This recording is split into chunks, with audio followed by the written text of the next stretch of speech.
মাগরিবের নামাজের পর, এশার নামাজের পর, অথবা যে কোনো নামাজের পর মসজিদের মধ্যে আপনি বসা,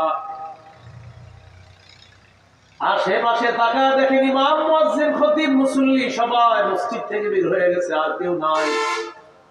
মসজিদের এক কোনায় বসে আছেন আপনি। আগামীতে শীতকাল, চাদর মুড়ি দিলেন আর বলতে লাগলেন ইয়া হাইয়ু ইয়া কাইয়ুম।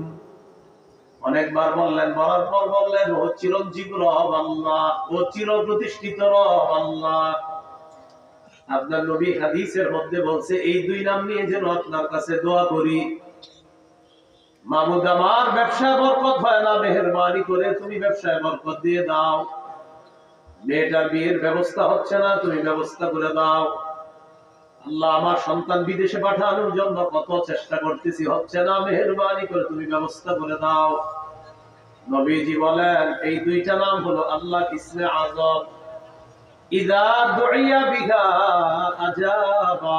এই দুই নাম নিয়ে যদি কেউ দোয়া করে, সাথে সাথে তার দোয়া আল্লাহ কবুল করে নেয়। মনে থাকবে নি? ইয়া হাইয়ু ইয়া কাইয়ুম, এটা অনেকবার বলবেন। তো আমরা যেহেতু বাঙালি মানুষ, অনেকক্ষণ বলার পর বলবেন ও চিরঞ্জীব রব আল্লাহ, ও চির প্রতিষ্ঠিত রব আল্লাহ। এই দুই নাম নিয়ে দোয়া করতে আপনার নবী বলছে আল্লাহ, এই জন্য আমি দোয়া করতেছি, আমার সন্তানরা বিদেশ পাঠানোর কত চেষ্টা করতেছি আল্লাহ, হয় হয় হচ্ছে না, আল্লাহ আপনি একটু ব্যবস্থা করে দেন। নবী বলেন এই দুই নাম আল্লাহ ইসমে আযম, এই দুই নামে ইয়াকিন করে কেউ যদি দোয়া করে, ইদা দুইয়া আজাবা, দোয়া করবে তো কবুল করবে। এই দুইটা নাম 3 সূরায় আপনারা পাবেন। কয় সূরায়?